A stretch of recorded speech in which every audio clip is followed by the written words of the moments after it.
Muy, pero muy buenas tardes, amables amigos y amigas. Me da muchísimo gusto poder saludarlos una vez más en Noticias desde el Centro. Qué bueno que ya están con nosotros esta tarde de hoy lunes 12 de octubre del 2020. Cuando han transcurrido ya 286 días, le restan únicamente 80. Estamos en la semana laboral número 42, hoy la iniciamos.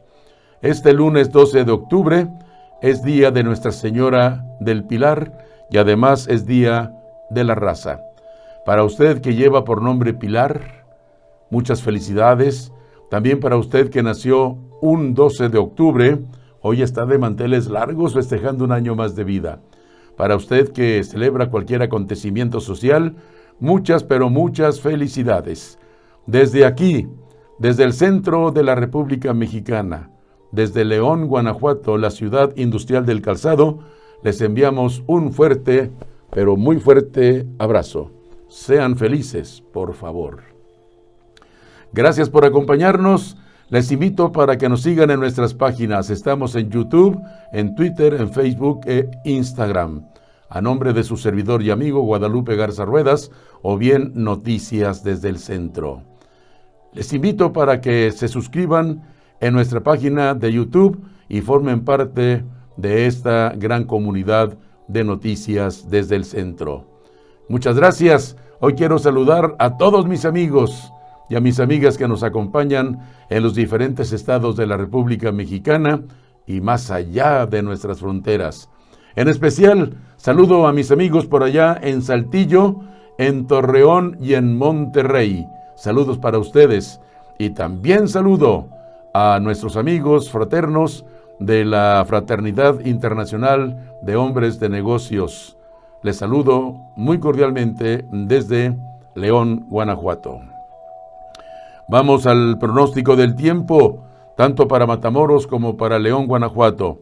Hoy en Matamoros la temperatura máxima estará en los 34 grados centígrados, la mínima en los 22 grados centígrados. La sensación térmica en los 25 grados centígrados. Hoy en Matamoros será un día parcialmente nublado, hay muy pocas posibilidades de lluvias y la temperatura en estos momentos en Matamoros en los 36 grados centígrados. Están soplando vientos del sureste, 10 kilómetros por hora. La humedad relativa 93%, la presión atmosférica está en 1013 milibares. En Matamoros el sol salió a las 7 de la mañana con 27 minutos y se oculta a las 7 de la noche con 4 minutos. Son las condiciones del tiempo tanto para Matamoros, Tamaulipas, como para...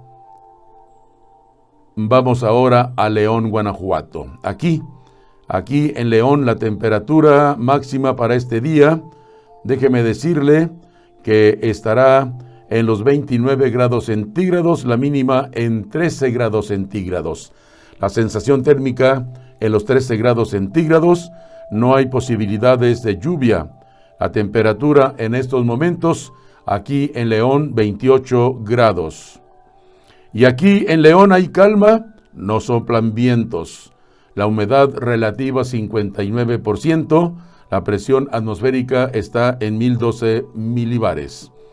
El sol salió aquí en León a las 7 de la mañana con 41 minutos y se oculta a las 7 de la noche con 24 minutos.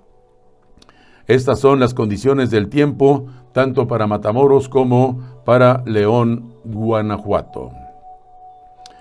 Ahora les informo sobre lo que publican los principales diarios que circulan a nivel nacional, lo que usted podrá leer hoy en sus portadas. 3 millones de armas entraron ilegalmente en 10 años. La mañana de este lunes, los principales diarios nacionales resaltan información sobre el tráfico de armas en México y sobre el pleito en Morena, entre otros temas. Expansión política, dice, los principales diarios nacionales abren la semana laboral con información sobre temas como el tráfico de armas a México, según datos de la Cancillería. y sobre el pleito entre Mario Delgado y Porfirio Muñoz Ledo por la dirigencia del partido Morena. Otro asunto es el llamado urgente de beneficiarios de apoyos públicos a frenar la reforma que eliminaría 109 fondos y fideicomisos. En las páginas de La Jornada, usted podrá leer el día de hoy: entraron de forma ilegal 3 millones de armas en tan solo 10 años, dice la Secretaría de Relaciones Exteriores. La Jornada publica a 8 columnas que, según información de la Secretaría de Relaciones Exteriores, en una década ingresaron ilegalmente al país 10 millones de armas, de las cuales la mayor parte está en manos de grupos del crimen organizado. Que publica también La Jornada, refrenda Muñoz Ledo: hoy tomo posesión en Morena. Por su parte, Excelsior publica: claman por rescatar los fideicomisos.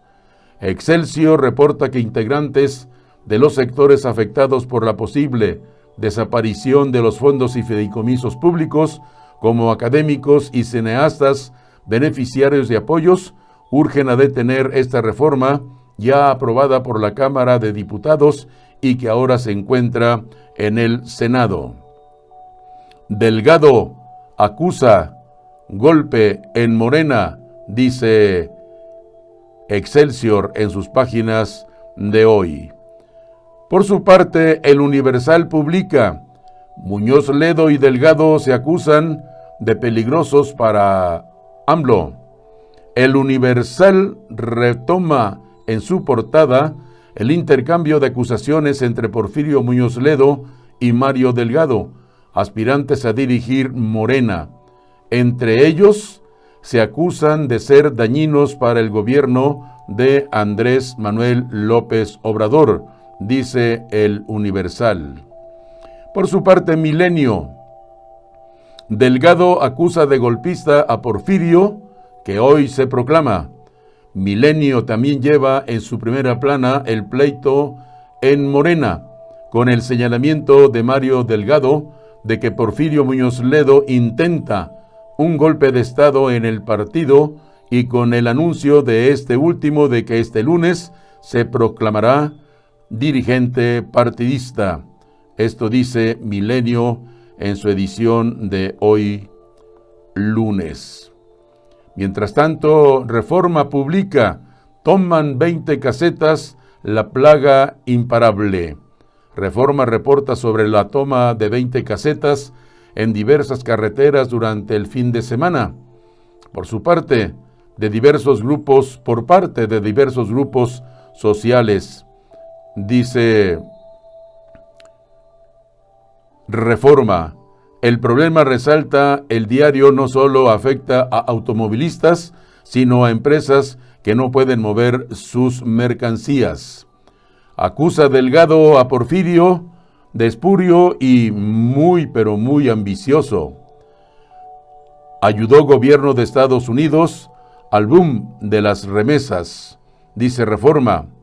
Avirosan ola china de inversiones en México.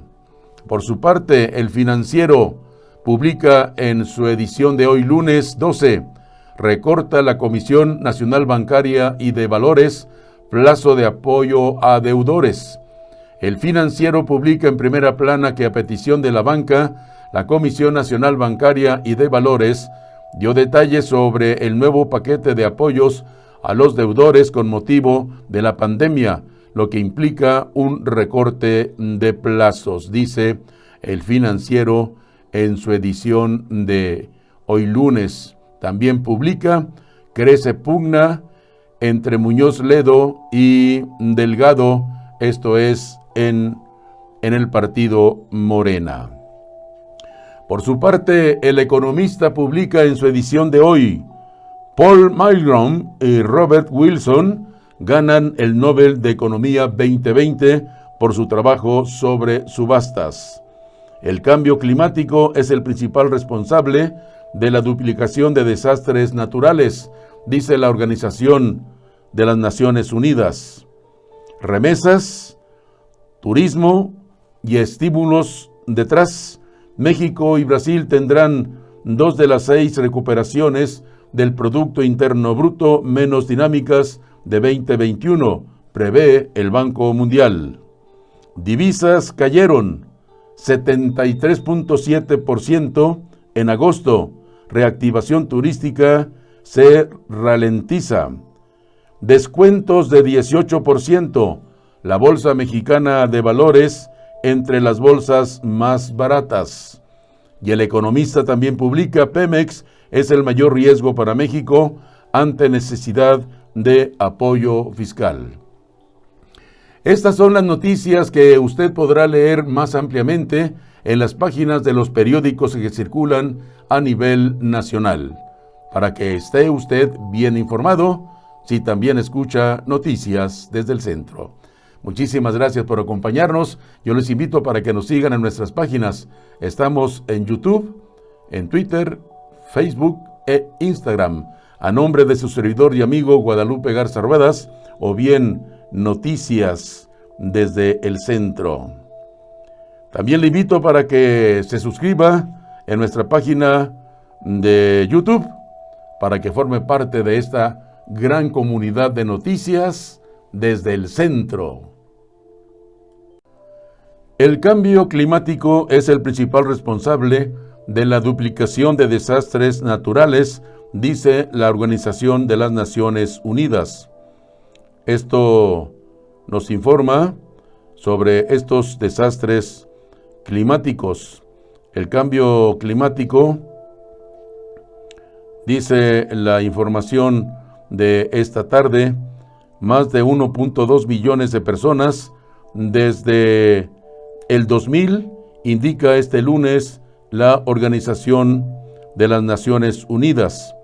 El cambio climático es el principal responsable de la duplicación de catástrofes naturales en el mundo. El COVID-19 sensibilizó realmente a los gobiernos y la opinión pública en general sobre los riesgos que nos rodean. Pueden ver que si el COVID-19 también es terrible, la emergencia climática puede ser aún peor, declaró la secretaria general de la UNDRR, Mami Misutori, en conferencia de prensa. Si una reactivación ecológica solo acrecentaremos la emergencia climática, insistió.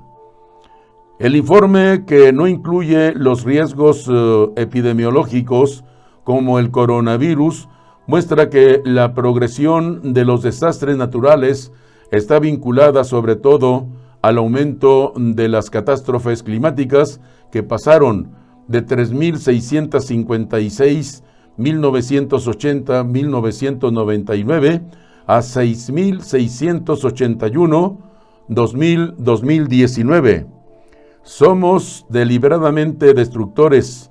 Es la única conclusión a la que se puede llegar cuando revisamos las catástrofes que han ocurrido a lo largo de los últimos 20 años, condenó Misutori.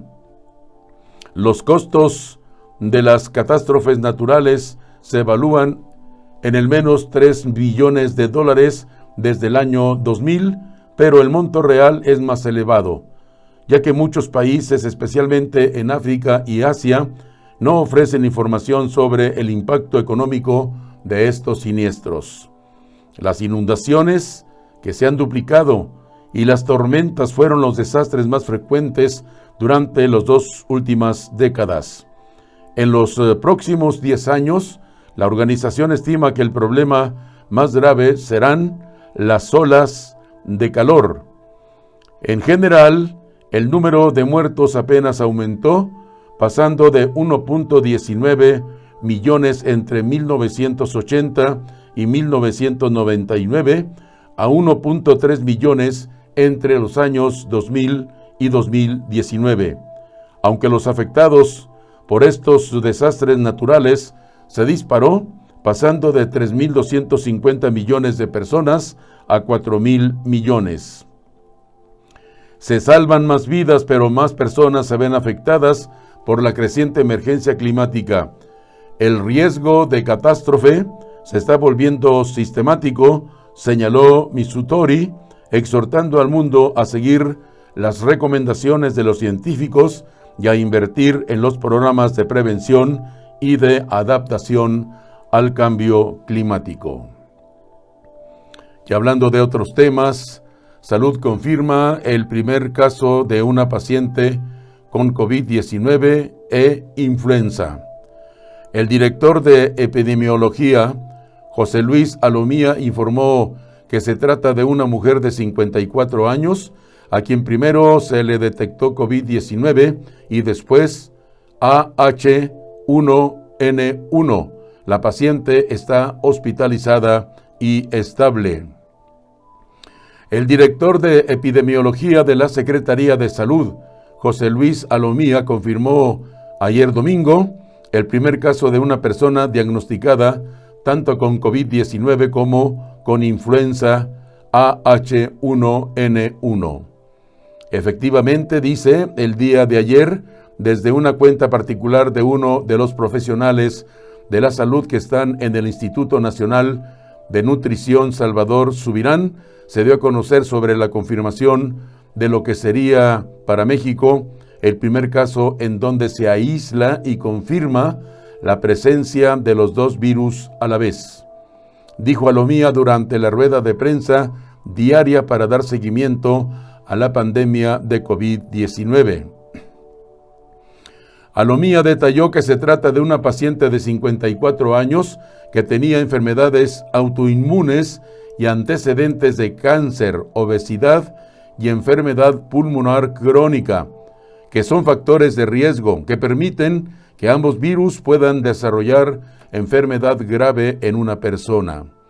El médico también confirmó que este es el primer caso de influenza AH1N1 en el país en la actual temporada invernal.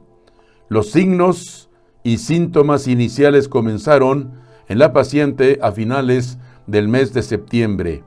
Esto fue lo que llevó a esta persona a demandar atención médica, siendo finalmente hospitalizada en este instituto entre el 2 y el 3 de octubre. Fue cuando se tomaron las pruebas correspondientes, dijo. Debido a los antecedentes de salud de la mujer, los médicos decidieron que esta misma muestra entrara al panel viral de enfermedades respiratorias en el que se analizan 17 tipos de virus. Según explicó, el primer resultado que dio positivo fue el de la prueba SARS-CoV-2, por lo cual, mientras esperaban los demás resultados, la paciente inició tratamiento para esta enfermedad. La persona evolucionó de manera satisfactoria, fue dada de alta entre el 5 y 6 de octubre. Sin embargo, estando ya en su domicilio a los 2 días, aproximadamente el 8 de octubre, volvió a reiniciar con fiebre y malestar, motivo por el cual regresó al instituto y nuevamente volvió a ser hospitalizada, dijo Alomía. El funcionario agregó que, al ingresar de nueva cuenta al hospital, se obtuvieron los demás resultados del panel viral y fue ahí que se confirmó que también padecía AH1N1. Según Alomía, actualmente la paciente se encuentra hospitalizada y está estable. Estas son noticias desde el centro. Pemex es el mayor riesgo para México ante necesidad de apoyo fiscal. El organismo multilateral alerta sobre los recursos que podría requerir la petrolera. Reconocen que no se puede hablar de reforma fiscal cuando se necesitan empleos.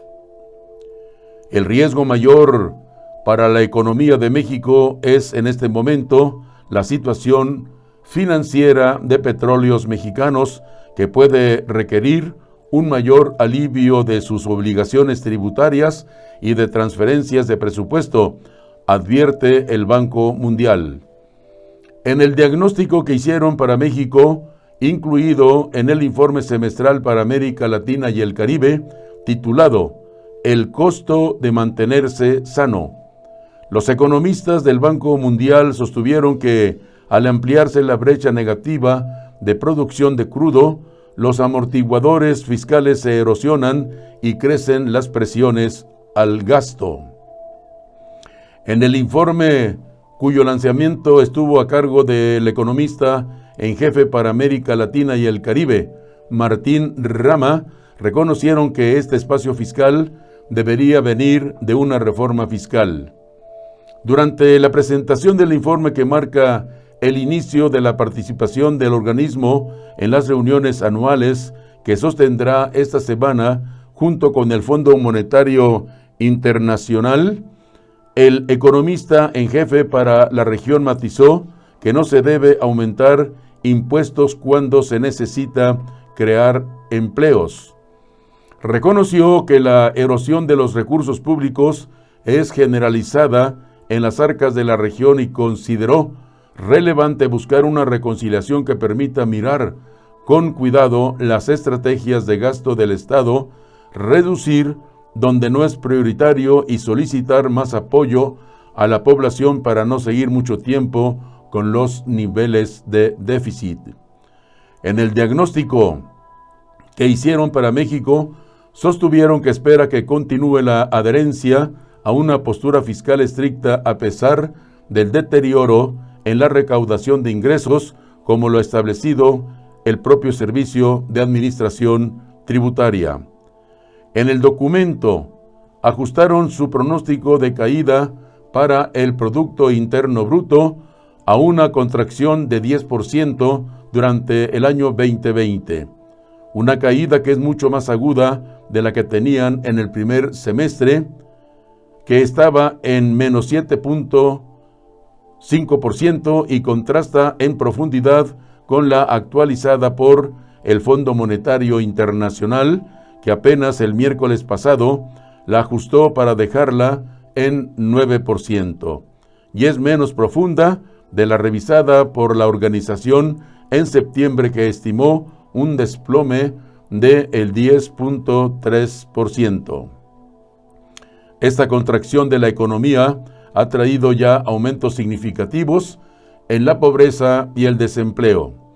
Los especialistas dieron un diagnóstico mixto para la economía de México que debe encontrar alguna forma de reconciliación. Las Fuerzas Armadas han decomisado al narco 358 Barretts en 11 años. El 56% del armamento tipo militar ha sido decomisado en Tamaulipas, donde operan el Cártel Jalisco Nueva Generación, el Cártel del Golfo y el Cártel del Noreste. A las 6:35 de la mañana del pasado 23 de junio, una camioneta de redilas y una Suburban cerraron el paso a la unidad donde era transportado el secretario de Seguridad de la Ciudad de México, Omar García Harfuch. Hombres armados bajaron de una de las unidades y sin perder un segundo, dispararon contra el vehículo blindado 414 veces en 2 minutos. La mayoría de esos disparos provinieron de fusiles Barrett, una poderosa arma militar de alta capacidad de fuego que cada vez es más empleada por los grupos del narcotráfico. De acuerdo con 2 solicitudes de información realizadas por Expansión Política, en los últimos 11 años, las Fuerzas Armadas decomisaron 358 fusiles de este tipo. El 56% se recuperó en Tamaulipas, territorio donde operan el Cártel Jalisco Nueva Generación, el Cártel del Golfo y el Cártel del Noreste. Para el profesor investigador de cátedra CONACYT en el Departamento de Estudios Culturales en el Colegio de la Frontera Norte, José Andrés Sumano Rodríguez, estos decomisos son muestra de que en manos del crimen organizado hay armamento de alto poder, aunque aclaró que no siempre es utilizado en actos delictivos, sino para enviar un mensaje a las autoridades de su capacidad de fuego. Sumano Rodríguez señala que varios de los operadores de ese armamento son ex militares, quienes fueron reclutados por el crimen organizado. De fabricación estadounidense, el fusil Barrett es considerado uno de los más poderosos del mundo. Tiene un alcance de hasta 2 kilómetros y es capaz de perforar cemento, blindajes y hasta tirar aeronaves, como sucedió el pasado 6 de septiembre del 2016, cuando presuntos delincuentes dispararon con arma de a un helicóptero de la Procuraduría General de Justicia de Michoacán en la localidad de Cupuán del Río, perteneciente al municipio de La Huacana. La aeronave se desplomó envuelta en llamas y dejó como saldo 4 muertos. Es fabricado por la empresa estadounidense Barrett F. Company y para usarlo se necesita de entrenamiento, pues por él solo tiene un peso de 14 kilogramos. Para el presidente del Consejo Ciudadano para la Seguridad Pública y la Justicia Penal, José Antonio Ortega Sánchez, el tráfico de estas armas contribuye a exacerbar el clima de violencia por el que atraviesa el país. Hay una falta de voluntad política para enfrentar a milicias privadas de los grupos criminales. Es lo que hace todavía más grave el tráfico de armas y la violencia, destacó. La piratería editorial se duplicó en menos de una década. Casi el 50% de libros comercializados en México son apócrifos. El daño por el comercio ilegal de ejemplares físicos y digitales es tan grave que podría aniquilar a la industria nacional, advierte la presidencia del CEMEPRO. Desde el 2019 no hay operativos en la vía pública, cuestionan. De acuerdo con la encuesta para la mediación de la piratería, realizada en 2017 por el Instituto Tecnológico Autónomo de México, por encargo de la Coalición para el Acceso Legal a la Cámara, CALCE, en México 44% de los consumidores de libros físicos compra ediciones piratas y 48% de los consumidores de libros electrónicos lo hace de manera ilegal. En el año 2017, se estima el estudio, los consumidores gastaron alrededor de 1.688 millones de pesos en la compra de libros apócrifos, y si bien el acceso a los libros digitales ilegales es generalmente gratuito, el reporte registró ingresos por 243 millones de pesos en este formato. Estos datos permiten construir un panorama al menos básico de las pérdidas y daños anuales causados por la piratería a la industria editorial mexicana.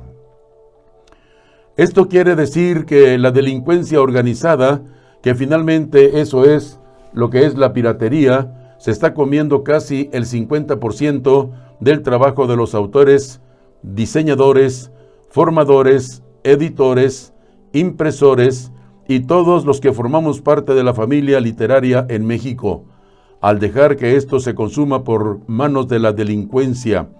A un no muy largo plazo estaremos hablando de la aniquilación paulatina de la cultura editorial nacional, de los contenidos de autores y editores mexicanos, afirma la abogada especialista en derechos de autor Quetzali de la Concha, también presidenta del Centro Mexicano de Protección a la Industria Editorial. Dicen las noticias: la seriedad con que debe abordarse este fenómeno ilícito debe ser mucho mayor, defiende, puesto que los puntos de venta de ejemplares editoriales piratas son apenas la punta del iceberg de redes de delincuencia para el bloqueo de dinero.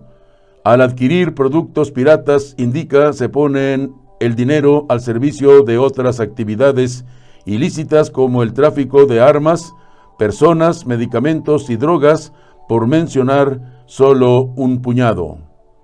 Por su parte, consultado sobre el tema, Robert Pan Chic, director general de Penguin Random House para México y Centroamérica, declara que en el caso del libro físico, las autoridades han hecho muy poco al respecto. Tal vez menos que en el pasado, pero lo que se ha vuelto verdaderamente preocupante es la piratería digital, porque es producto, sobre todo, de mucho desconocimiento. La gente no identifica la digital, sea piratería. Ahí tenemos que ver cómo hacemos con las autoridades para concientizar sobre el daño que está causando. A partir de estas condiciones, la Cámara Nacional de la Industria Editorial Mexicana, junto con la Asociación de Libreros de México, alcanzaron y lanzaron la campaña Pongamos punto final a la piratería de libros, cuyo objetivo principal es la concientización en los usuarios tanto para el consumo como para hacer las denuncias correspondientes. México cierra semana con 817,503 casos de COVID-19 y 83,781 fallecimientos. En el más reciente reportes de la Secretaría de Salud Federal, se da un día antes de que el subsecretario Hugo López-Gatell comparezca ante el Senado por la atención a la pandemia. México cerró la semana con 817,503 casos confirmados acumulados de COVID-19 y un total de 83,781 personas fallecidas por causa de la enfermedad, según lo informó ayer domingo la Secretaría de Salud Federal. En las últimas 24 horas, el aumento de contagios registrados es de 3,175, lo que equivale al 0.4%, mientras que el incremento de muertes es de 139, equivalente a 0.2%. La más reciente información de la Secretaría, que se da a conocer un día antes de que el subsecretario de Prevención y Promoción de la Salud, Hugo López-Gatell, comparezca hoy lunes ante el Senado, donde será cuestionado en torno al manejo que el gobierno federal ha hecho de la pandemia de COVID-19. El funcionario ha sido el vocero y rostro más visible de la estrategia de la administración del presidente López Obrador en contra de la enfermedad. Desde esa posición ha hecho los principales anuncios en la materia y defendido las decisiones tomadas, mientras que ha sido blanco de críticas por parte de políticos de oposición y ciudadanos, algunos de los cuales incluso han exigido que renuncie a su puesto. También hoy lunes en todo México entra en vigor el semáforo de riesgo para las 32 entidades. De acuerdo con la actualización presentada el viernes, durante las próximas 2 semanas, 17 estados estarán en naranja, 14 en amarillo y solamente uno en verde, que es el estado de Campeche. A nivel mundial, el COVID-19 acumula ya más de 37 millones de contagios totales y 1,074,000 muertes. Estados Unidos es el país con más casos, al sumar 7.7 millones, y le siguen India con 7 millones, Brasil con 5 millones, Rusia con 1.2 millones. Medido en términos absolutos, México está en la 9ª posición mundial en contagios acumulados, dicen las noticias de este lunes. ¿Está usted en Noticias desde el Centro? Yo les invito para que nos acompañe en nuestras páginas de YouTube, Twitter, Facebook e Instagram, todas a nombre de su servidor y amigo Guadalupe Garza Ruedas, o bien Noticias desde el Centro. Yo le invito para que se suscriba en nuestra página de YouTube y forme parte de la gran comunidad de Noticias desde el Centro.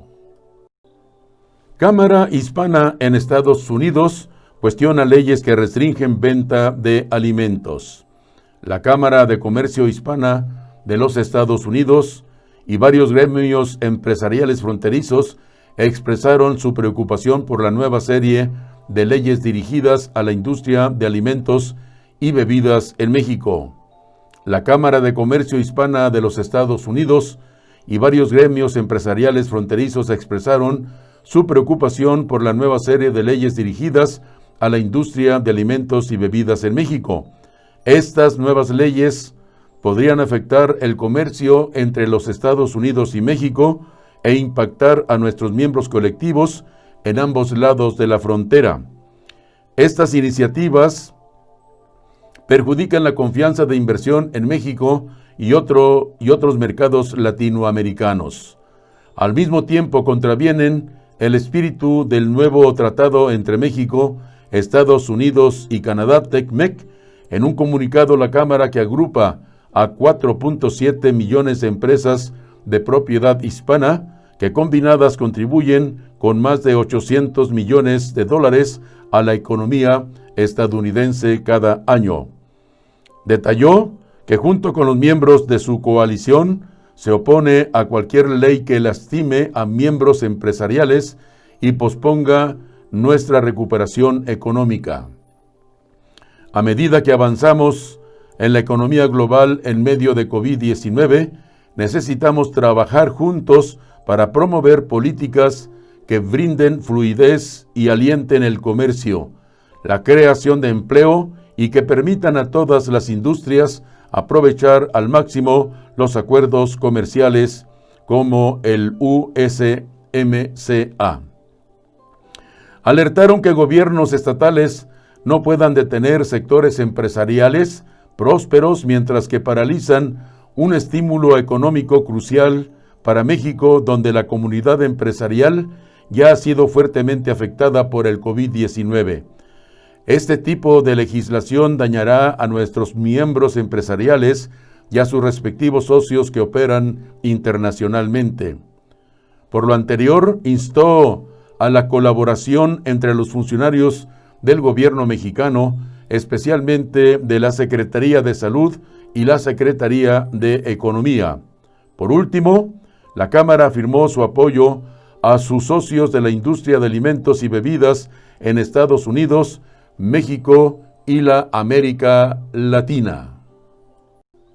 De enero a septiembre del 2020, el Aeropuerto Internacional de Cancún mantiene caída del 60% en llegada de pasajeros internacionales. El reporte mensual de ASUR, concesionaria de la terminal aérea, revela que tan solo durante septiembre la caída de turismo nacional es del 27%, mientras que en el caso de viajeros internacionales la cifra se mantiene en un 65%. En Cancún, pese a la reactivación de más del 40% de la conectividad aérea previa a la pandemia de COVID-19, el Aeropuerto Internacional de Cancún reporta una caída del 47.8% en el tráfico de pasajeros doméstico y de 60% en pasajeros internacionales en el periodo enero-septiembre de este año. Mientras en 2019, durante el periodo de referencia, la terminal aérea de Cancún movilizó 6.7 millones de pasajeros domésticos, para 2020 la cifra se reduce a solo 3.5 millones, es decir, 3.2 millones de viajeros nacionales menos. En pasajeros internacionales, la terminal movilizó 12.6 millones durante el año anterior. Para este 2020 reporta solo 5 millones de pasajeros, es decir, una pérdida de 7.6 millones de pasajeros entre enero y septiembre respecto del mismo periodo del año anterior.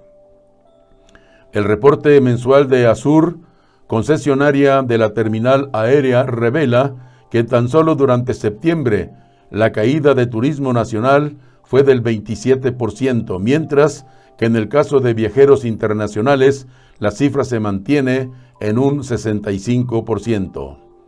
Apenas a finales de septiembre del 2020, el director del Consejo de Promoción Turística de Quintana Roo, Darío Flota Ocampo, informó que durante el proceso de reactivación turística del Estado, el Aeropuerto Internacional de Cancún ha logrado obtener 12 rutas nuevas, 3 incrementos en el número de frecuencias y 23 rutas que han reiniciado sus vuelos hacia el Caribe mexicano. El funcionario anunció también que la conectividad aérea desde Europa regresó al Caribe mexicano a través de Lufthansa con el vuelo de Frankfurt, Alemania, a Cancún desde el pasado 1 de octubre. Además, las aerolíneas Air France y Edelweiss reanudaron los vuelos de París, Cancún y Zúrich, Cancún, respectivamente, también desde la primera semana del mes de octubre. Flota Ocampo había dado a conocer previamente que entre enero y agosto de este año, la entidad ha perdido 5.2 millones de turistas y que al cierre de este 2020, la cifra podría sobrepasar los 7 millones. Esto representaría una pérdida de más del 60% respecto de los 12.5 millones de turistas que el destino recibió vía aérea durante el año anterior. En cuanto a la actividad turística, el reporte de la Asociación de Hoteles de Cancún, Puerto Morelos e Isla Mujeres establece que la ocupación hotelera acumulada al 8 de octubre se mantiene en 28.9%, lo cual representa una disminución respecto de la semana anterior, en que este indicador se situaba por arriba del 30%. El sector hotelero de Cancún, dicen las noticias, apenas si se logra en un 30%. Mario Delgado y Porfirio Muñoz Ledo suben de tono su pelea por el partido Morena.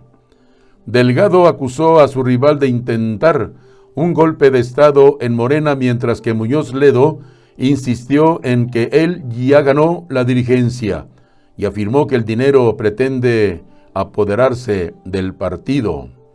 Mario Delgado y Porfirio Muñoz Ledo subieron de tono su confrontación por la dirigencia del partido Morena, al intercambiar acusaciones ayer domingo e insistir en la defensa de sus aspiraciones por encabezar el partido fundado por el presidente Andrés Manuel López Obrador.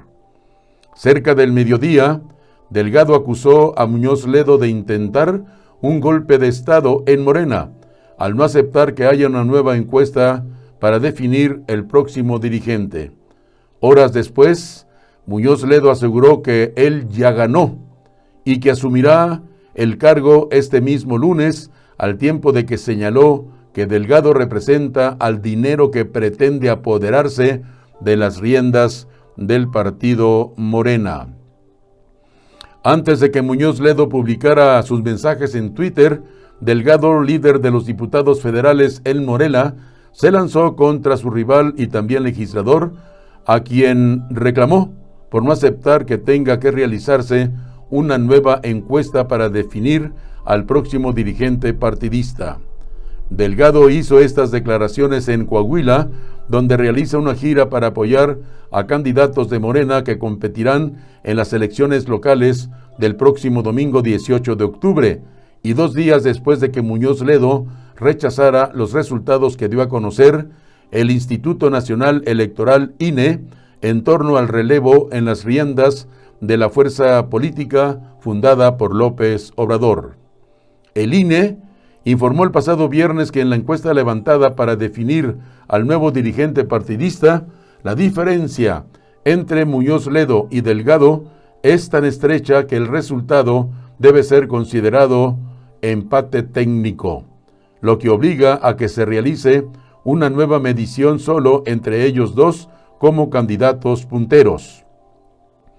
Con el anuncio de su autoproclamación como ganador, Porfirio Muñoz Ledo busca hacer una suerte de golpe de Estado al partido. Está atentando contra la ley y contra la democracia. Eso no es una buena señal ni para Morena ni para el país. Qué contradicción para nuestra lucha democrática al tener un dirigente espurio, dijo el morenista.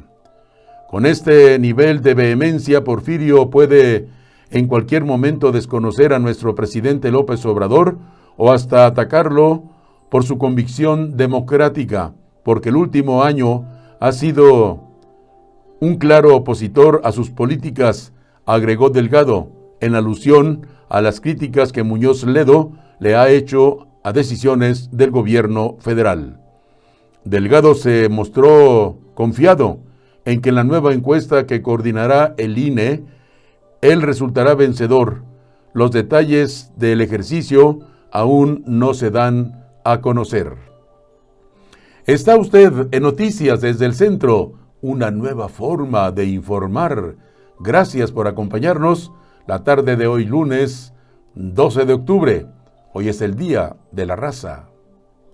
Y en Noticias desde Colima, un subinspector de la Guardia Nacional fue levantado cuando circulaba por la autopista Colima-Manzanillo a la altura de Tecomán y posteriormente fue puesto en libertad en una comunidad de ese mismo municipio. Según información extraoficial, el suceso ocurrió alrededor de las 14 horas del pasado sábado, cuando el integrante del Batallón de Seguridad en Carreteras de la Guardia Nacional, que viajaba en una patrulla, fue interceptado en el crucero del poblado Caleras por hombres armados que se trasladaban en 4 camionetas, quienes se los llevaron por la fuerza. Menos de una hora después, fue dejado libre por sus propios captores en la comunidad de Madrid, cerca de las instalaciones de una escuela secundaria. Y por otra parte, la Comisión Federal para la Protección contra Riesgos Sanitarios, COFEPRIS, confirmó el robo de 37.656 piezas de medicamentos para tratar a pacientes con cáncer, mismos que estaban almacenados en las instalaciones de la empresa Novak Infancia S.A.de.C.V. Se trata de 11 productos oncológicos, entre ellos de uso pediátrico, es decir, para el tratamiento de los niños con cáncer. Estos fueron fabricados por la empresa Laboratorios Chemex S.A. y distribuidos por Novak Infancia S.A.de.C.V. Así como 4.480 piezas más de empiribuzina, glifosfamida, oxilaplatino, entre otras.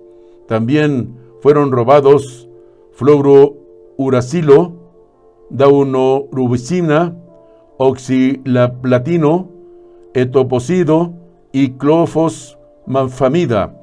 Estos son los medicamentos que, según el reporte de la COFEPRIS, fueron robados. Son 37.956 piezas de medicamentos para tratar pacientes con cáncer, sobre todo en los niños. Son medicamentos de uso pediátrico. AMLO anuncia entrega de enseres y apoyos de vivienda a damnificados en el estado de Tabasco. El presidente Andrés Manuel López Obrador aseguró que hasta 30,000 familias podrían ser beneficiadas con el programa. Para apoyar a las 30,000 familias afectadas por las lluvias que dejó el Frente Frío número 4 en Tabasco, el presidente López Obrador anunció un censo para entregar enseres domésticos y muebles, así como un programa de vivienda.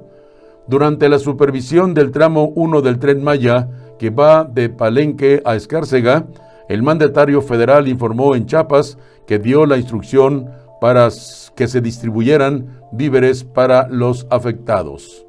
Dijo también: di la instrucción de que se haga un censo. Ya se está llevando a cabo para entregar muebles, enseres domésticos que perdieron por la inundación, detalló. En el inicio de su gira de este fin de semana por el sur del país, el mandatario federal también solicitó al subsecretario de Desarrollo Urbano, David Cervantes, implementar un programa de mejoramiento y de construcción de vivienda en Tabasco que tendrá hasta 30,000 acciones de apoyo para los damnificados. El presidente López Obrador consideró que parte de estas inundaciones se generaron porque en las presas del río Grijalva no se turbina, por lo que adelantó un plan para atender esta situación. El domingo que regreso vamos a tomar una decisión en definitiva. Nunca más se va a poner en riesgo la población. Vamos a presentar un programa de control de las presas del río Grijalva, afirmó el presidente. De acuerdo con el presidente, las presas dejaron de generar energía para no hacerle competencia a empresas privadas, pero esto ha contribuido a problemas de inundaciones como sucedió en Tabasco. Se dejó de turbinar durante mucho tiempo para no competirles a las empresas particulares. Esto provocó que los vasos, los embalses, estén llenos siempre porque no se turbina en las hidroeléctricas del río Grijalva y en otras hidroeléctricas porque se despacha primero la energía que producen las particulares, destacó. La noche del pasado miércoles, la lluvia general en Tabasco generó inundaciones en los municipios de Centro, Nacajuca, Jalpa de Méndez, Balancán y Teapa, dijo el presidente de México. Estas son noticias desde el centro. El Ecosur ya enfrenta las consecuencias de la desaparición de fideicomisos, dice María del Carmen Pozo de la Tijera. Esa institución tiene proyectos con instituciones de Finlandia, Canadá y el Reino Unido de la Gran Bretaña, quienes ya están preguntando qué va a pasar con sus compromisos, refiere la directora general del Colegio de la Frontera Sur, Ecosur, María del Carmen de la Tijera.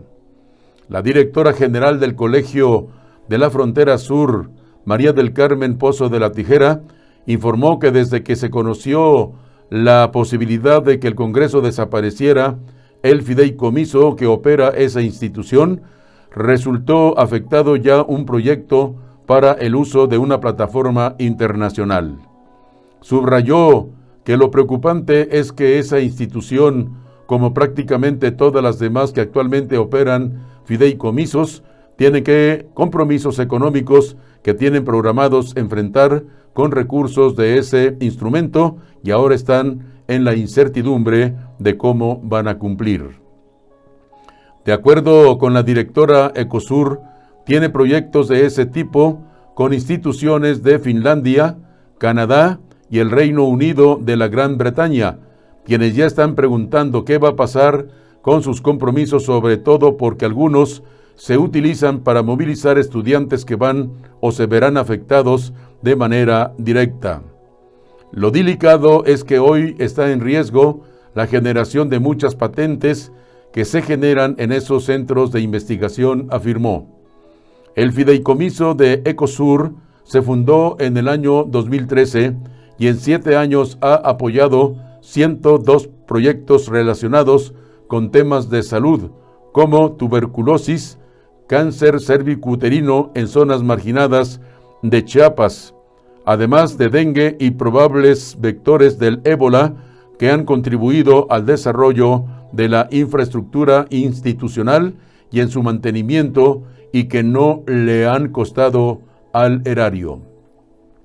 La directora destacó que el contar con el fideicomiso le ha permitido a esa institución comprar equipo, contratar personal para determinadas carreras y que no se tiene en nómina, otorgamiento de becas de estudiantes de zonas de alta marginación y responder a casos de emergencia como pérdida de equipo de cómputo o infraestructura ocasionada por apagones de luz, inundaciones y huracanes.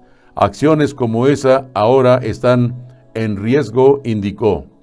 Con el objeto de ilustrar esa situación, expuso que para comprar un equipo de cómputo deben presentar un proyecto de inversión ante el Consejo Nacional de la Ciencia y la Tecnología, CONACYT, quien lo evalúa. Una vez ocurrido, eso debe presentarse a la Secretaría de Hacienda y Crédito Público. Ese proceso puede llevarse hasta 2 años, lo cual evidentemente afecta a las investigaciones. En el año anterior, Ecosur publicó 440 artículos y libros de distribución pública. Se graduaron 1,450 educandos con estudios de posgrado, sin contar los estudiantes de licenciatura, dijo. Carlos Slim pierde mercado de Internet en México. Teléfonos de México, compañía de América Móvil, cuenta con 46% del negocio, lo que significa que en un año perdió 500,000 de clientes. De acuerdo con datos del IFT, Televisa, Megacable y Total Play son sus principales competidores. Teléfonos de México ha perdido clientes en el servicio de Internet residencial y ahora cuenta con 46% de este negocio, de acuerdo con cifras del Instituto Federal de Telecomunicaciones a diciembre del año anterior.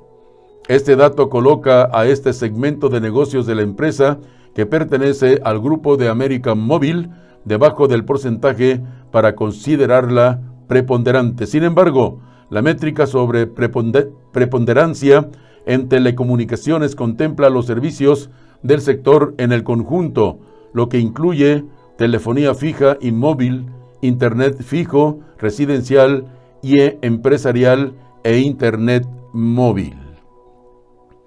México paga $180.4 millones de anticipo por vacuna contra COVID-19. El monto incluye una transferencia de $159.8 millones y $20.6 millones de garantía de riesgo, lo que está contemplado en el acuerdo que el país estableció con el mecanismo COVAX impulsado por la Organización Mundial de la Salud. El gobierno de México pagó un anticipo de $180.4 millones para garantizar el acceso del país a las vacunas contra el COVID-19 y que son desarrolladas dentro del mecanismo COVAX, según lo informó el pasado sábado la Secretaría de Relaciones Exteriores. La dependencia detalló en un comunicado que el pago incluye una transferencia de $159,876,920, alrededor de 3.517 millones de pesos, así como la presentación de documentos de garantía de riesgo por $20,629,280, unos 450 millones de pesos. Con esto, México busca cumplir con los compromisos que adquirió al adherirse a COVAX, impulsado por la Organización Mundial de la Salud, para así asegurar que el país tendrá acceso a alguna de las nueve vacunas que se desarrollan dentro del mecanismo. La Secretaría de Relaciones Exteriores recordó que el acuerdo con COVAX establece que México en su momento pueda tener dosis suficientes para aplicar a 20% de su población. Si se toma en cuenta que podrían requerirse 2 dosis por persona, esto equivale a 51.573.200 aplicaciones. Este pago lo garantiza a México contar con opciones de compra para adquirir dosis de vacuna candidata de aquellos desarrollos del portafolio COVAX que resulten exitosos, señaló la dependencia a cargo del canciller Marcelo Ebrard. Y en noticias de Chihuahua, el secretario de Salud, Eduardo Fernández, anuncia que luego de que la Federación determinó que Chihuahua regresa al color naranja, el gobierno del estado decidió que ahora serán los 10 municipios de la zona norte, encabezados por Ciudad Juárez, regresarán a la fase en naranja en el semáforo de activación ante la pandemia generada por el COVID-19, mientras que el resto de los 57 municipios van a permanecer en color amarillo.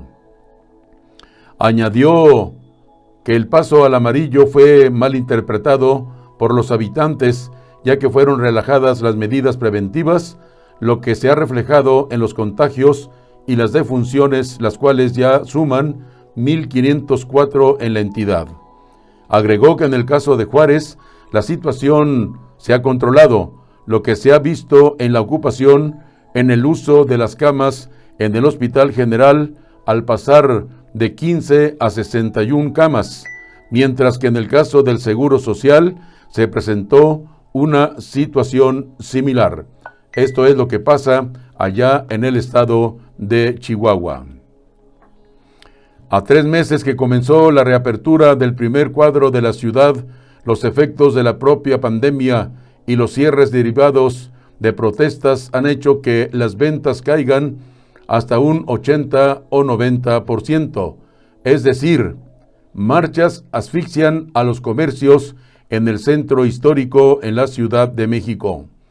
Por primera vez, Lourdes González siente que puede perder el pequeño local que abrió hace 25 años en la calle Francisco y Madero, esquina con Gante, donde vende abarrotes, sombreros y revistas. Como el resto de los comercios del centro histórico de la Ciudad de México, la tienda estuvo cerrada de abril a junio y desde hace 3 meses se unió a un lento y estricto esquema de reactivación para los establecimientos de la zona derivado de la emergencia sanitaria por la pandemia de COVID-19. Sin embargo, para este negocio familiar, la recuperación aún no ha comenzado.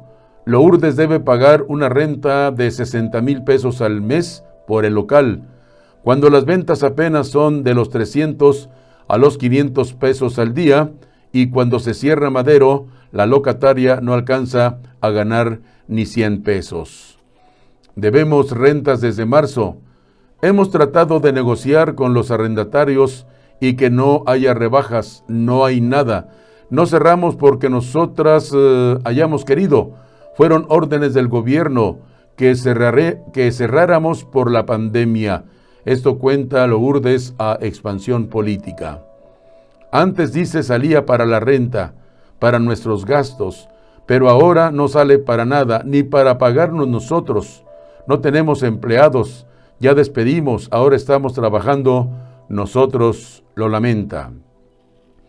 El control del flujo de personas en el principal corredor peatonal de la ciudad que conecta a Bellas Artes con el Zócalo, así como el bajo consumo ante la situación económica en la capital, han sido factores para que los comercios aún se encuentren en crisis. Pero no solo eso. A estos problemas se suman las constantes manifestaciones como la del 2 de octubre, en conmemoración de la masacre de estudiantes del 68, a la del 28 de septiembre por la legalización del aborto, en las que la Secretaría de Seguridad Ciudadana ha blindado los accesos a las calles del centro histórico para evitar daños a inmuebles, aunque esto también ha implicado el cierre de establecimientos por varios días, dijo. El Premio Nobel de Economía fue otorgado a Paul Milgrom y Robert Wilson por renovar la teoría de las subastas. Los investigadores estadounidenses fueron galardonados por mejorar y desarrollar nuevos formatos que afectan desde la compra de cuadros a la licitación de redes de comunicación. La Academia de las Ciencias de Suecia anunció hoy lunes a los estadounidenses Paul Milgrom y Robert Wilson como ganadores del Premio Nobel de Economía por sus investigaciones sobre la teoría de subastas. Las autoridades suecas sostuvieron que Milgrom y Wilson, de 72 y 83 años, mejoraron la teoría de subastas, una rama de la teoría de juegos, utilizada en la asignación de frecuencias de telecomunicaciones como la 5G. No solo clasificaron cómo funcionan las subastas y por qué los compradores se comportan de cierta forma, sino que usaron sus descubrimientos teóricos para inventar formatos completamente nuevos para la venta de bienes y servicios, destacó la academia. Wilson demostró por qué los ofertantes racionales tienden a colocar sus ofertas por debajo de su mejor estimación del valor común. Les preocupa la maldición del ganador, es decir, pagar demasiado y salir perdiendo. Por su parte, Milgrom formuló una teoría más general de las subastas que no solo permiten valores comunes, sino también valores privados que varían de un licitador a otro. Estas son las noticias que se generan en Tamaulipas. Inauguran Cabeza de Vaca y Chucho Nader nuevas oficinas del PAN allá en Tampico, en Tamaulipas. En un evento en donde quedó demostrada la unidad partidista, el gobernador de Tamaulipas, Francisco Javier García Cabeza de Vaca, y el presidente municipal de Tampico, Chucho Nader, inauguraron las nuevas instalaciones del Comité Directivo Municipal, que se ubica en la avenida Hidalgo, esquina con Emilio Azcárraga, de la colonia Campbell. Tras el corte del listón inaugural, el mandatario tamaulipeco expresó que Tampico es la cuna del panismo tamaulipeco. Hablar del PAN en Tampico es de la historia del partido. Aquí se llevó a cabo la primera Asamblea Nacional del partido. Los liderazgos tuvieron una visión que iba más allá. Lucharon por asegurarse porque fuera de formador de ciudadanos, señaló el gobernador en su mensaje. Asimismo, Cabeza de Vaca expresó que el Partido Acción Nacional no bajará la guardia y continuará trabajando con el propósito de sumar esfuerzos, identidad y sobre todo el orgullo de ser tamaulipecos. Añadió que nuestra muestra de un buen gobierno es Tampico, que ha brillado por sus resultados y su trabajo, en conjunto del ayuntamiento, con una sociedad convencida de que sí es posible poner en alto un municipio. Por su parte, en su mensaje, el alcalde de Tampico, Chucho Nader, dijo que el Partido Acción Nacional se ha distinguido en su historia por luchar a favor de la democracia y por reunir entre sus filas a hombres y mujeres con gran visión y talento, preparados para sortear cualquier reto, prefiriendo el lenguaje de los hechos que el de las palabras, al tiempo que agradeció el apoyo del gobernador Francisco García Cabeza de Vaca y señaló que bajo su liderazgo, Tamaulipas se ha convertido en la sorpresa de México, defendiendo como nunca se había hecho lo que por ley nos corresponde, dijo el presidente municipal de Tampico. Y en Matamoros autorizan más pavimentación a la colonia Ricardo Ramos. Al realizar una visita de trabajo a la colonia Ricardo Ramos, el alcalde Mario Alberto López Hernández, presidente municipal de Matamoros, anunció que su gobierno programará la construcción de una nueva obra de pavimentación que conecte con la avenida Emilio Portes Gil, y esto permita a los vecinos contar con un acceso de calidad para entrar y salir de este sector de la ciudad, dijo el presidente municipal allá en Matamoros, Tamaulipas. Muere hombre al caer con auto a canal porque discutía con su novia que tripulaba el vehículo. Un hombre falleció ayer al caer con su auto tipo sedán al canal de Aguas Negras que corre paralelo a la avenida Libramiento Portes Gil. El hombre de 31 años pereció dentro del auto en el que viajaba en la parte trasera y era conducido por su novia. El ahora occiso fue identificado como Edmundo Cadena, de oficio obrero, y el cual iba acompañado de su novia al volante del auto Nissan y una copiloto identificada con el nombre de Iracema Cortés Francisco, de 24 años de edad. Presuntamente la joven, identificada como Brenda Virginia Alamillo González, de 23 años de edad, era quien tripulaba el auto, y en esos momentos discutía con su novia, Eloy Occiso, y eso al parecer hizo perder el control de la unidad y se produjo el accidente donde falleció esta persona de tan solo 31 años de edad. Reanudarán trabajos en Hospital de Matamoros, disponen ya de 20 millones de pesos. De Ciudad Victoria, Cecilia del Alto López, secretaria de Obras Públicas, informó que se habrán de agilizar las obras de los hospitales de Matamoros y Ciudad Madero ante la prioridad que constituye la atención, la salud, que constituye la atención, la salud y el tiempo transcurrido desde que se suspendieron los trabajos en dichas obras. Señaló que para terminar las obras en el Hospital de Matamoros se disponen ya de 20 millones de pesos y se espera que en los próximos días se liberen para reanudar los trabajos. Explicó que el proyecto del Hospital de Matamoros contempla 120 camas para hospitalización, 28 consultorios, 8 unidades para cuidados intensivos, 4 unidades de atención intermedia, una sala de electrodiagnóstico y 5 quirófanos. Apuntó que corresponde a la Secretaría de Salud llevar a cabo el equipamiento de los hospitales y comentó que si los recursos fluyen en el primer trimestre del año próximo, el Hospital de Matamoros estaría en condiciones de operar.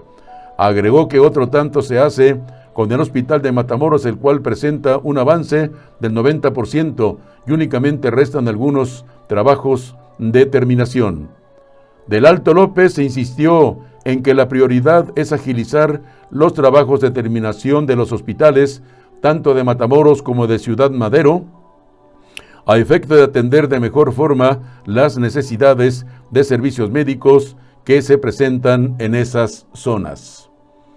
Inicia gobernador de Tamaulipas plan de rehabilitación de vialidades en el municipio de Río Bravo.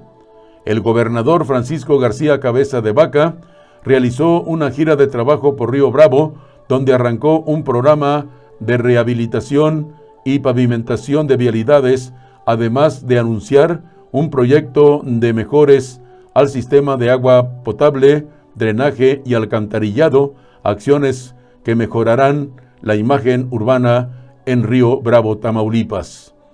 También el mandatario inauguró las nuevas instalaciones del Centro Integral de Justicia, infraestructura del Sistema de Justicia Penal.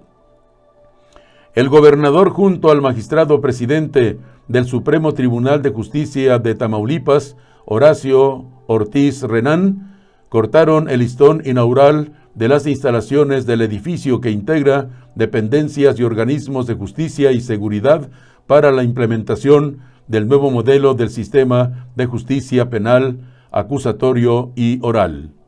La obra requirió de una inversión de 21.7 millones de pesos, informó el gobernador de Tamaulipas, Francisco Javier García Cabeza de Vaca, durante su recorrido por el municipio de Río Bravo, allá en Tamaulipas.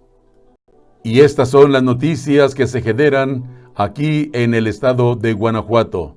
Como todos los días, le voy a informar sobre los resultados del COVID-19 en el estado de Guanajuato, que suman ya 44.976 casos confirmados del COVID-19. 1.878 se encuentran bajo investigación y 61.886 son los casos descartados. Por su parte, la transmisión comunitaria suman ya 44.820 los identificados, 39.913 los casos recuperados y aumentaron a 3.002 los decesos en la entidad. Y ahora le informo los números por cada uno de los municipios que conforman el estado de Guanajuato. En Abasolo, 27, en Acámbaro, 33, Paseo del Alto, 15, a Paseo del Grande, 35, Celaya, 290, Comonfort, 20, Cortázar, 64, Cuerámaro, 10, Doctor Mora, 7, Dolores Hidalgo, 52, Guanajuato Capital, 81, Guanímaro, 9, Irapuato, 303, Jaral del Progreso, 14, Jerécuaro, 7, León, 1061, Manuel Doblado, 19, Moroleón, 17, Ocampo, 12, Pénjamo 50, Pueblo Nuevo 2, Purísima del Rincón 25, Romita 35, Salamanca 174, Salvatierra 48, San Diego de la Unión 7, San Felipe 33, San Francisco del Rincón 64, San José Iturbide 22, San Luis de la Paz son 61 casos los confirmados hasta estos momentos. En San Miguel de Allende 34, Juventino Rosas 43, Santiago Marabatío 5, Silao 169, Tarimoro 6, Tierra Blanca 4, Uriangato 17, Valle de Santiago 53, Victoria 5, Villagrán 38, Jichú 3 y Yuriria 21. De acuerdo a información proporcionada por la Secretaría de Salud a través de su página oficial coronavirus.guanajuato.gov.mx. En esta página usted podrá obtener mayor información. Y esta tarde, en esta edición de Noticias desde el Centro, quiero agradecer la invitación que nos envía la diputada local por el Distrito 4 aquí en León, Guanajuato, Cristina Márquez, la invitación para un evento que se va a llevar a cabo el próximo 14 de octubre en punto de las 11 horas o en la retransmisión a las 6 de la tarde a través de las páginas sociales de @diputadosPAN-GTO. Muchas gracias a la diputada Cristina Márquez, diputada local por el 4º Distrito Electoral aquí en León, Guanajuato, que en su misiva nos informa: en el Congreso local, las diputadas y diputados del Partido Acción Nacional protegemos la vida de las mujeres y de las niñas y niños por nacer. Acción Nacional es un partido humanista que pone en el centro de toda acción a la persona humana y postula la protección y el respeto de la vida y la dignidad de las personas desde el momento de su concepción y hasta su muerte natural. Postulado que nos ha distinguido a lo largo de 81 años, convicción que nos hermana y que defenderemos siempre. Esto nos dice en su misiva la diputada panista Cristina Márquez al enviarnos esta invitación. Muchísimas gracias, diputada, y si es posible, por ahí estaremos acompañándola en este evento tan importante que lleva a cabo aquí en León, Guanajuato, el Partido Acción Nacional.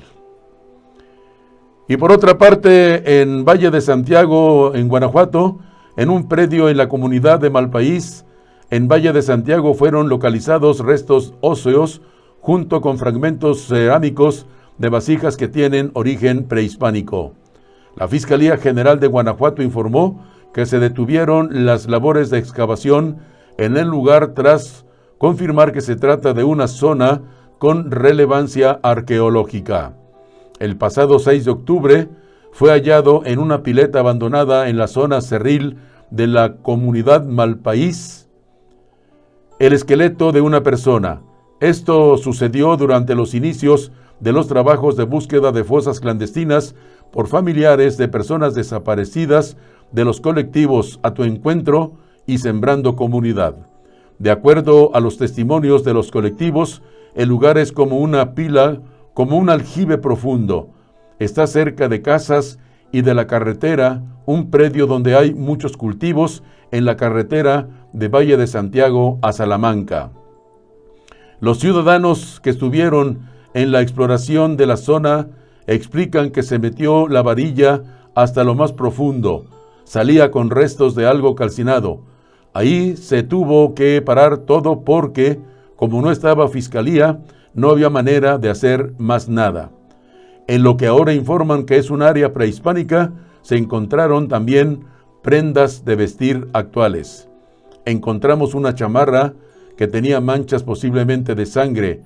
El miércoles encontramos más prendas de ropa, zapatos, un puño como de 4 o 5 pantalones de mezclilla en un solo lugar. Ayer domingo, La Fiscalía indicó que en la intervención, agentes de investigación criminal y peritos criminalistas, así como un antropólogo forense de la Comisión Nacional, determinó que los restos óseos localizados, junto con fragmentos cerámicos de vasijas, tienen origen prehispánico, situados en una zona de relevancia arqueológica. Al mismo tiempo se descartó que sea una fosa clandestina, como se supuso por parte de los colectivos. Y estamos llegando ya a la parte final de Noticias desde el Centro de este lunes 12 de octubre. Muchísimas gracias por habernos acompañado. Yo les invito para que estén con nosotros nuevamente el día de mañana a las 2 de la tarde, tiempo del centro de la República Mexicana. Les invito para que nos acompañen en nuestras páginas. Estamos en YouTube, en Twitter, en Facebook e Instagram. Todas a nombre de su servidor y amigo Guadalupe Garza Ruedas o Noticias desde el Centro. También les invito para que se suscriban en YouTube para que formen parte de la gran comunidad de Noticias desde el Centro, la nueva forma de informar. Y antes de retirarme, la recomendación de siempre: no salgan a la calle sin su cubrebocas, respeten la sana distancia, no acudan a lugares donde haya aglomeramiento de personas, porque eso podría originar que usted contraiga el coronavirus. Lavarse las manos la mayor de las veces posibles durante el día con agua y con mucho jabón. Y si tienen por ahí gel en su casa, utilícenlo, también ayuda a prevenir el coronavirus. Gracias, muchísimas gracias por acompañarnos en Noticias desde el Centro, desde León, Guanajuato, para todo el mundo. Muchísimas gracias.